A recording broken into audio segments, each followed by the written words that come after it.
50 रुपए की पंडा मांगेगा 100 रुपए। अब उसी ज्ञान ये नहीं कि चप्पल अगर छोड़ के जाए वो तो 40 की बची। भक्ति आज भी जवान है और ज्ञान बैराग दोनों जर्जर हो गए। नारद जी ने देखा, रे ऐसी तुम्हारी अद्भुत लीला कहां से हुई, कहां तुम्हारा जन्म हुआ। भक्ति ने कहा, महाराज मेरा जन्म कहां पर हुआ। उत्पन्ना द्रविड़े सायं में द्रविड़ देश में उत्पन्न हुई हो। वृद्धि की कर्नाटक के गता, कर्नाटक तक प्रथा अच्छी होती रही।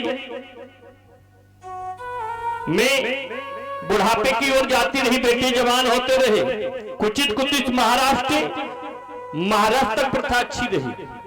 और महाराष्ट्र के बाद जब अपने इस वृंदावन में मैं आई कि वृंदावन पुनः प्रायो नमीने स्वरूपिणी, जब मैं वृंदावन में आ गई तो मैं जवान हो गई, मेरे बेटे दोनों जर्जर हो गए। नारद जी ने जैसी सुना तो गीता पाठे मुहुर मुहुर बार बार गीता का पाठ सुनाया। ज्ञान वैराग की मूर्छा नहीं जाग रही। एक बार इन्होंने अपने नेत्रों को ऐसे खोला जैसे बगुला शिकार करता, नेत्र खोले पुनः बंद कर लिए और काठ की लकड़ी के समान पुनः जमीन पर गिर गए। आकाशवाणी हुई, ए नारद, ज्ञान वैराग को तू जगाना चाहता है ना, तो पहले जा तू सत्कर्म करो। और सत्कर्म को मतलब नहीं है पता। नारद जी ने विचार किया, यहां से खिसक लो तो वही भलाई है। चल दिए नारद। इधर से नारद जी जा रहे, उधर से चारों भाई आ रहे थे, सत्सनंदन सनातन सनत कुमार जी महाराज। अरे इतने दिनों बाद भाई मिलेगा, खुशहाली बताएगा, पूछेगा। तो नारद जी बहुत तारीफ में थे। जब आप जल्दी में कहीं जाते हो तो सामने वाले व्यक्ति दिखाई नहीं देता। नारद जी आगे हो गए, चारों भाइयों ने रोका, भैया नारद लौट करके आए, भैया क्षमा कर देना मैं जल्दी में था। चारों भाइयों ने एक ही श्लोक में प्रश्न कर दिया नारद जी से। बड़े भाई ने कहा, नारद कि कथम ब्रह्मदीन मुखा, ए नारद तुम्हारा मुख बता रहा है। तो दूसरे भैया ने कह दिया, नारद कुछ चिंता तो भवान हो, तुम्हारा चेहरा बता रहा है कि तुम्हें किसी की चिंता है। तीसरे भैया ने कहा, नारद कि तौर तुम गमते कोत्रो, इतनी जल्दी से कहां से आए हो। चौथे भैया ने कह दिया, नारद कुछ चाह गमनत, तो इतनी जल्दी तुम कहां जा रहे हो। नारद जी ने कहा, भैया मेरी इच्छा में पृथ्वी पर घूम करके देखो। कहां गए हो। बोले हर जगह पर गया। पुष्करम च प्रयागम काशी गोदावरी, पुष्कर गया, काशी गया, गोदावरी गया। महाराज कि हरि क्षेत्रम करो क्षेत्रम श्रीरगम से तो बंधनो, एमादिशो तीर्थेषु ब्रह्मांड इति स्थिता। हरि क्षेत्र गया, कुरुक्षेत्र गया, रामेश्वर गया, कहीं पर भैया हमें शांति नहीं मिली।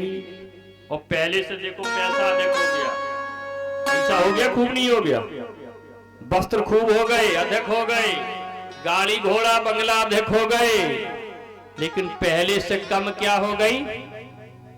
पहले से शांति कम हो गई, चैन किसी को नहीं, फुर्सत ही नहीं है भैया। पहले अपने घर में रिश्तेदार आ जाते थे, 15 दिन ठहर जाते थे, जाने लगे भैया 2 दिन और रुक जाओ तो घर वालों को भी कोई तकलीफ नहीं होती थी, ना रिश्तेदारों को होती थी। और आजकल बोला भैया टाइम ही नहीं है। और को तो ये कहते भैया मरबे की फुर्सत नहीं है, बताओ कैसे आ जाए। और सांची बताइए अगर मौत आओ तो को रोक पाओ। ऐसी एक जगह जा रहे थे तो फोन से बात हो रही थी, बोले हम आपको इतना चाहते हैं, अपनी जान से ज्यादा तुमको चाहते।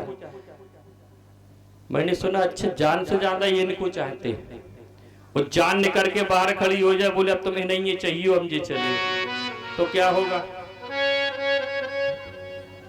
आज किसी को फुर्सत, केवल कलियों में एक रिश्ता ऐसा वर्तमान में अच्छा चल रहा, तो अगर वो आ जाए तो घर में शांति होती।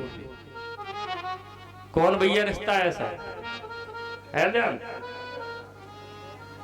अगर बहनोई आपके आ जाए और कहे भैया हम हनुमंतपुरा चौराहे पे आ गए, 10 बज गए रात के, लो आ जाओ, यहाँ से साधन नहीं है गांव के लिए।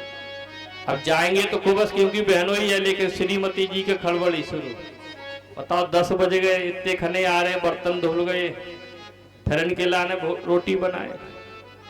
और भैया अगर ससुराल मायके से 12 बजे आ जाए तो भी सारी व्यवस्था होगी। केवल कलयुग में भाई के लिए शांति है, अगर साला आ जाए तो सब कुछ। आज नारद जी ने विचार किया, भैया कहीं पर मुझे शांति नहीं मिली, तो मैंने वृंदावन में गया तो वृंदावन में अद्भुत लीला देखी। तो चारों भाइयों ने कहा नारद जाकर क्यों लिखो, तुम ज्ञान एक कर लो। नारद जी ने कहा भैया आकाशवाणी हुई थी सत्कर्म करो, मैं सत्कर्म का मतलब नहीं जानते, आप कहते हो ज्ञान यज्ञ करो, ये तो वही कहावत हो रही भैया, आकाश से टपके और खजूर पर अटके, मैं सत्कर्म का मतलब नहीं जानता हूँ, आप कहते हो ज्ञान यज्ञ कर लो। चारों भाइयों ने कहा नारद जाओ इनको श्रीमद् भागवत की तुम कथा सुना दो। नारद जी ने कहा भैया व्यवस्था कैसे होगी, कहां से हो, कहां पर ये कथा होगी। तो चारों भाइयों ने कहा जाओ तत्वानंद आश्रम पर गंगा मैया के तट पर इनको कथा सुना दो। वक्ता कौन आएगा, बोले मैं स्वयं। नारद जी ने फिर भी बहाना बनाया, साल 2 साल फिर टल जाएगा, कथा बोल देते लोग फिर टारते हैं। भैया व्यवस्था